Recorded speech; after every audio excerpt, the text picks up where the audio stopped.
Oh, we're back at it with some more solo leveling heat, which I cooked up a longer banger covering episodes 4 and 5. And in case you missed it, be sure to check out my previous upload where I covered episode 3. And if you guys could do me a favor and get that video to 70k, that'll be greatly appreciated because it has been sent to the Shadow Realm. And hey, hit that like button and subscribe while you at it. We on the road to 100k, you feel me? Now grab your golden Oreos and pink lemonade.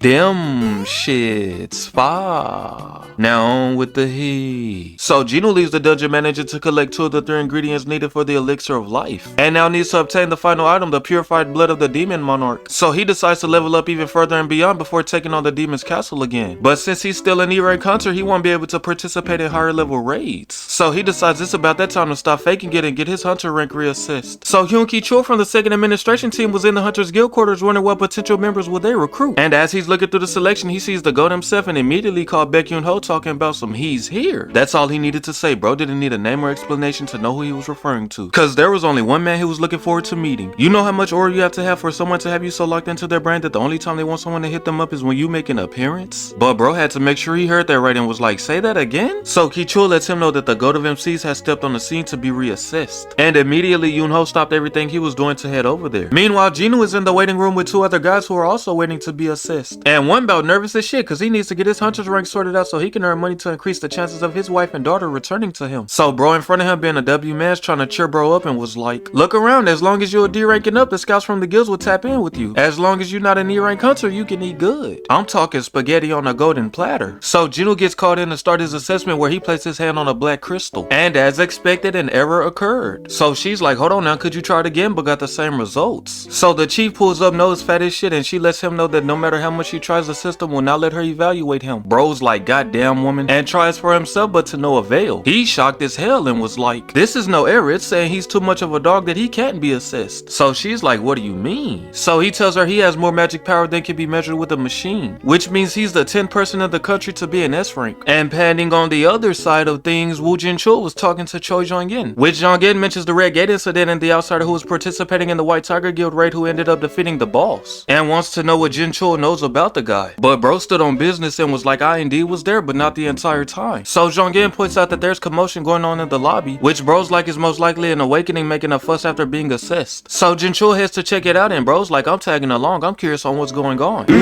Meanwhile, back at the lobby, everyone was glazing Jinwoo for being such a divine, unique being. And since the standard equipment can't properly assess him, he was told to come back in 3 days. But as the chief was chatting, Jinwoo sensed a strong presence. As Choi Jong-in, the man who stands at the pinnacle of fire magic, enters the lobby, he looking at Jinwoo surprised by his immaculate aura. But the thing with Jong-in is he thinks he has all the motion in the world and tried to strike a conversation with the big homie, but got humbled immediately. Bro really walked in a function thinking he was the shit. Sorry buddy, you are not that guy. Bro's like, nah, hold on now, I know I ain't tripping, I mentioned who I am, right? This can't be. My aura is fading fast. And Baek-Yoon-ho pulls up out of breath from running all the way from the White Tiger Guild. Do you know how much motion you have to have for a nigga to run full sprint to your location just to meet you? Not to mention the nigga most likely has a car or a chauffeur to get him from point A to B. But buddy was so locked in on his one man that he forgot about it entirely. Or maybe he just can run faster than the car, I suppose. But no luck as Jinwoo has already left the building. But now Jong-in knows just how serious recruiting Jinwoo is. And Yoon-ho notices Jong-in, which is the last person he wants to see have Jinwoo on their radar. So night hits and Jinwoo visits his mother who suffers from eternal sleep, which is the reason for why he's in the position he's in now in order to cure her. And as Jinwoo takes his leave, Jin-chul was out in the hall waiting on bro. Bro know damn well he was struggling to hold that pose trying to look all tough and shit. So he tells Jinwoo it's the surveillance team's job to watch over hunters and punish those who break the law, which the surveillance team is the only group capable of dealing with hunter related incidents. But Jin-chul's no fool, he knows that he's powerless against an S-rank dog like Jinwoo, and lets him know that there is someone who would like to meet him. Pulling up, we see Go Gun-hee, the chairman of the Hunters Association. So they're sitting down chatting, and to make a long conversation short, Gun-hee wants Jinwoo to join his association, which Jinwoo gave some thought to it since a job in the association is a guaranteed career track, but decided to decline his offer and lets him know that he wants to fight instead because the dungeons is where he belongs. And with looking into his eyes, he can tell Jinwoo is serious and starts feeling a sensation he hasn't felt in years. So he has no choice but to accept it and was like, I bet I won't press the issue. So Jinwoo takes his leave and Gun-hee tells Jin-chul to cancel the rest of his schedule today cause he don't want anything to disrupt the feeling he's having. Meanwhile, Jinwoo is walking home thinking about how the association only handles D and E rank dungeons, but he needs to level up as quick as possible so he can heal his mom. So he don't have time to waste because he can keep growing. And panning on the other side of things, Dong-su's in the hospital after getting brutally beaten by Jinwoo's father, Sung-hwan, and the chief who's spectating spectated the entire altercation, pulled up asking him if Sangkwan's really a magic beast. Yo, my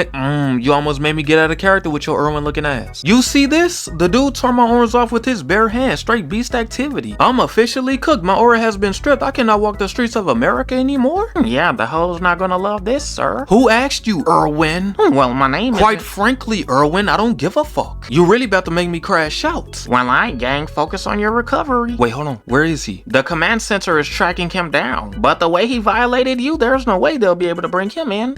Man, he treated me like I was a hoe. Talking about some stay away from my family for your own sake. If you don't, death won't even save you. I swear, but he wasn't like that for real. He just caught me on the wrong day is all. I know where he's headed. Just wait till I get right with an artifact that'll crush that bastard. I'm gonna show him. And panning on the other side of things, Jinwoo is searching online auctions for artifacts to purchase before taking on the rest of the demon's castle. But they're hella expensive. So he plans to sell the Spear of Avarice, which will sell at a high price. But that'll raise questions with him supposedly being an E-rank hunter. But if there was records of him entering an A-rank dungeon, that'll serve as an excuse. But he can't join a raid like that as an E-rank. But luckily there was a mining team owned by the Hunters Guild that was recruiting hunters of any rank to dive in A-rank dungeon as long as they're physically fit, which bro takes part of. Meanwhile, inside the dungeon, we see Choi Jung-in with that shit on looking clean as hell, straight aura forming. Bro has no reason to pull up in a dungeon of magic beast in a fit that'll take your bitch. Meanwhile, everyone else is dressed for the occasion. But yeah, he then shoots a fire blast, completely scorching the magic beast and called up the tanks to shield him so the fit don't get dirty. Oh my gosh. Bro's a max prestige aura former. Then proceeds to flex, even using culinary terminology, talking about some the carcasses aren't of much use if they're cooked well done, so I tried to keep it to a medium. And once that was all said and done, they exit the dungeon's gate with the baddie Hae-In exiting last. Radiating so much aura had Jinwoo calling her by every name she's ever gone by. Like, you know how much aura you have to have for someone to call you by every name that you are known by before even meeting you? Jinwoo himself even said it verbatim. I have to wonder how many people in the world have that much aura. Mind you, he's saying this after the fact that he met up with the chairman of the Hunters Association. That's how you know Shawty's built different, but she suddenly sensed Jinwoo's incredible aura, which made her think that Chairman Go was around. But Jinwoo hid his presence without a trace. And with that, the mining team heads inside the gate. And Jinwoo senses the boss of the A-rank dungeon, claiming it's even stronger than Vulcan and Matus from the Demon's Castle, which bro has that Goku tendency, tempted to see how strong an A-rank boss really is. Meanwhile, he overhears some miners talking head about him being an E-rank hunter, but bro not tripping cause he know he got that dog in him. And this one nigga tried to press Jinwoo, but a single stare from Jinwoo's singular eyeball had bro panicking, straight humbled immediately. So Jinwoo was mining, going crazy on the crystals while others spectate, really admiring bro. And the boss was glazing with maximum efficiency, talking about some I get that feeling Mr. Sung is God's gift to blue collars like us. It is now break time, so the boss asks Jinwoo if he was finna slide with them. But bro's like, nah, I wanna finish up here first. So the boss lets Jinwoo know not to go too far and they head out. And with Jinwoo finally alone and break lasting 1 hour, he has to take a peek at the A-rank boss. So he's now at the boss's chamber and was like, he's definitely stronger than Matus. And that he knows he shouldn't defeat this boss or else the gate will close at a huge loss to the Hunters Guild. But a few pokes won't hurt. Just look at bro's face. This is a new side of Jinwoo we're seeing. But suddenly, without even noticing her presence, Hae-In was behind bro. Called him in 4K and asked him what does he think he's doing. Bro's like, I got lost. Seeing he's with the mining team, she tells him to stay clear cause this is the boss's room. But Jinwoo's thinking about how she managed to creep up on him without him even noticing. And Hae-In trying to make sure she's not tweaking cause the dagger in bro's left hand suddenly disappeared. Brushing that aside, she tells bro to take off so he won't agitate the boss for the sake of the mining team. And as soon as he walks past her, Hae-In eyes lit up and told bro to wait. Shawty got to walking fast as hell and started sniffing bro. And asked if he's really a hunter, which bro's like, yeah. Her whole demeanor changed after seeing bro was in E-rank and tells bro to be careful on his way back. But she's just confused on why bro smelled so good. As Jinwoo's walking with the mining team, the boss of the mining team was like, so you got lost and ran into Hunter Chaw? You're a lucky guy. The rest of us are like Discord mods. We gotta admire her from a distance. And he lets Jinwoo know the reason for why she was there, which is to patrol the area while the miners are on break to protect them from the dungeon's boss. With another miner letting Jinwoo know about her condition on not liking the way other hunters smell, which is the reason she always cover her nose with a handkerchief. So Jinwoo's thinking on the way she reacted to him, which could be due to him possibly not having the typical hunter scent. Given how the boss of the reggae said something similar, leads him to believe that it's due to him being the player, which having the system's assistance sets him apart from everyone else. So as they make it out the dungeon, he gets his check and the boss offered him to work for him with ensuring he'll be well paid. But bro's like, nah, I only pulled up cause I had time to spare. So with that out the table, the boss asks if Jinwoo can come back for one more day tomorrow where they'll be tackling a doubleheader for raids. And A rank and C rank. So bro's like, I bet, where should I go tomorrow? The boss excited as hell offering to double bro's pay, but Jinwoo's too humble to accept it. Meanwhile, on the other side of things, Hae-In is stuck on Jinwoo and is on the phone asking someone to look up details on the big homie. Which bro's like, Hunter Sung? She's like, you know of him? Which he lets her know that Guildmaster Choi asked him of the same thing. But his current details are unavailable. And that the association has a lock on his file even though he's not a top level hunter. So she started contemplating on everything that revolves around Jinwoo and knows that something's going on. Cause she met so many hunters, but he's the first to smell good. Not gonna lie, that nigga Jinwoo really got something to brag about. The fact that he the only hunter she ever came across that didn't stink to her and in fact smell good is a crazy accomplishment. So the next day hits and Jinwoo is walking to the mining team and gets the same feeling he had back then. So they were in the dungeon and Jinwoo was going crazy on the crystals as expected, which had the boss cheesing hard as hell cause Jinwoo's such a dog at mining. And thanks to him work gets done faster, which gives them plenty of rest before the A-rank dungeon in the afternoon. The boss is like, even the collector team was surprised and offered to pay him 5 times the normal pay, but still no luck. But you gotta respect the persistence. Suddenly a hunter of the strike team pulls up seeking a miner to help with carrying equipment, but the boss is like, we ain't got it in us, we're low rank hunters, we're not cut for carrying equipment through an A-rank dungeon. But Jinwoo's like, I got you gang. The miner's shocked as hell cause there will be high rank beasts inside the dungeon, which the boss like, money's not worth the risk. Jinwoo's like, I got that dog in me, no need to worry. But they was really being W mans for real and was trying to get Jinwoo out the situation. But the hunter insists after hearing what rank he was and lets Jinwoo know his name, Sun Ki-hoon, and that he's the head of the strike team. And after exchanging names, it was all to the dungeon's gate they go, which the gate is a lot bigger than the previous one but supposedly has less magical power coming from it. And Ki-hoon tells Jinwoo not to worry cause they're the secondary strike team, so they wouldn't be left with anything seriously dangerous. So Jinwoo started analyzing the team and peeps that they have a stacked lineup, and with that they head inside the dungeon. But something's off cause though the gate has less magical power coming from it, Jinwoo's getting the same feeling he had when he entered the red gate. But the baddie Han Simon told him not to be nervous cause the captain and the other hunters are strong, so as long as he don't run off he won't be attacked by magic beasts. And Ki-hoon is thinking about how he'll officially become a captain once this raid is over. And as he was thinking, they suddenly prepare for battle as they sense danger incoming, which Jinwoo was surprised on how the whole squad got ready to fight without any direction. So Dungeon Jackal started pulling up deep as hell, but the game made light work of them as they were only C-rank beasts and was wondering what they could be doing in an A-rank dungeon, which Jinwoo points out the collars they are wearing, which indicates they belong to someone. And Ki-hoon begs the question if they have been kept alive as hunting dogs. But the violence wasn't over yet as a gang of orcs pull up, which confirmed the bad feeling Jinwoo had when entering the dungeon. One of the orcs threw a spear so hard at the captain he damn near did the yeet. So all the orcs started charging in, so one of the hunters tried to use time but to no avail. And one of the orcs tried to dive their backline on some Marvel rival shit, but got smacked with a fireball for trying it. But that had no effect as bro was unscathed. So the baddie Libora manages to bind one of the orcs while the necromancer of the group calls upon his flame soldiers to put in work. But the orc breaks free of the bind and packed up the summons with ease. Meanwhile, the baddie COG was really boxing, having the best performance out of the strike team as she manages to piece up one of the orcs, until another orc showed her why he's Sneak Nation certified. Shawty did not get the faith of a 1v1. So the baddie Gina's like, oh nah bitch, get back, and calls for Simon, who's their healer, to help, but they have to wait since she's already in the process of healing an ally. But the orc starts to overwhelm them, so the leader tells everyone to split into groups of 3 and spread out. And with the captain noticing how a single orc is a match for an A-rank hunter like him, he came to the conclusion that with there being so many of them, the B ranks are cooked. And one of their teammates gets his arm cut off as he's screaming in agony. But the baddies went to work and got him all healed up. And the moment Hans Simon was targeted, as a viewer at this moment I knew the GOAT was about to intervene. It was something about that interaction between her and Jinwoo that gave it away. So after looking at the orc in complete fear, she closes her eyes accepting her fate, but notices she isn't boomed yet and sees the orc in the air being choked out, as Jinwoo was in stealth mode using the force to choke out the orc, and completely rips his head off its body. And as the other hunters were fighting, the captain noticed that the orcs were starting to move slower, not knowing it was all thanks to the big dog Jinwoo, who went around supporting the team by weakening all the orcs, allowing the team to get the final hit, believing they're the ones who really put in work. What a good guy. And once all the orcs was finally taken care of, Simon asked Ki-hoon if he noticed anything weird during combat, which he mentions he noticed the one he was fighting started moving sluggishly all of a sudden, and asked Gina if she was the cause, but she's like nah, since she only has attack magic and a little bit of telekinesis, and that the other mages are all firepower focused. And Libora points out that they have no stealth types amongst them, so none of them should be capable of that, but she's like fuck it, however it happens, happened, we still got the dub. But she's no fool. Shawty started looking at Jinwoo and was like, bro must think we're a joke, all these magic casters, and he believed no one would notice him using stealth. But being a W woman is knowing that he helped them out in the picture that the dog must have his reasons for moving tech. She chooses to respect it and kept silent, pretending she didn't see anything. So the gang asked Ki-hoon if they should keep going or withdraw, cause it'll be too dangerous for them to keep going without at least 2 more healers and another 3 mages. Which Gina's like, she understands withdrawing may not be what he wanted to do as his first time as captain, but that seems to be the best option. Jinwoo's spectating as he understands how bro feels not wanting to give up, but he has to be reasonable. And with that, he came to the decision to pull out for now, pause. Which the gang's relieved. But as they make it back to the gate, they see it's been blocked off by a powerful barrier. So Libora gets ready to dispel it, and is thinking to herself that if something within the dungeon is capable of this kind of magic, that turning back was the right call, as they can't possibly clear this place. But suddenly the gang starts to feel an immense power, wondering where it could be possibly coming from, and assuming it's from the dungeon's boss. They got to work on dispelling the gate right away. So Jinwoo's thinking to himself, if it's giving off enough magic powers that even B-rank hunters can detect it, why couldn't anyone sense it from the outside? But unfortunately the gate has been cursed, so the ones trying to dispel the gate were affected by the curse and is now bleeding from their eyes and mouth. So Ki-hoon calls for Simi to provide holy magic, but she's unresponsive. And as bro turns around, he see another gang of orcs standing right behind them menacingly, which bro mentions were about 50 deep. So Ki-hoon starts to pull up and Simi calls for him, but he's like, stay back, cause if they fight they're cooked. So he's now face to face with one of the orcs who ends up getting possessed by the boss of the dungeon, Cargo Gun, in order to get in contact with Ki-hoon. Which Ki-hoon's like, are you the one who blocked off the exit? Cargo Gun's like, yeah, it was I, the proud orcish master of curses. So Ki-hoon asks if there was anyone stronger than him, which Cargo Gun's like, bro, do you think any exists who could surpass the likes of me? And Cargo Gun makes him an offer where he can either be killed off by his soldiers or pull up to his spot, which Ki-hoon decides they'll come to him. And Ki-hoon lets Jinwoo know that they'll attack the boss once he appears, so he'll likely be unable to maintain the barrier while dealing with them, and wants Jinwoo to use that chance to leave the dungeon and get in contact with the main strike team, as they're all willing to die in order to close the gate. And Simi has a request for Jinwoo to give her family her will, as sacrificing themselves are what they were trained to do, which he has no such duty, so she wishes him safety. And all this despair reminds Jinwoo of the incident back at the double dungeon where them fuck niggas abandoned him. But these niggas right here, they're different. They a group full of W-mans and one-mans. So Jinwoo decides to hold on to it, hoping it won't be necessary. Meanwhile, on the other side of things, the baddie Hae-In was looking for Jinwoo, but the boss of the mining team lets her know that he's helping out as a carrier, which she's like, then he's inside the gate. Meanwhile, Jinwoo and the gang makes it to the boss's place, and the boss is like, I bid you welcome, human worms. And yeah, those solo leveling season 2 episodes 4 and 5 in all its greatness. And bro, I cannot wait for the next episode, cause you already know we're in for some heat, cause solo leveling never miss. Now, with that being said, if you made it this far, don't forget to drop a like and subscribe. We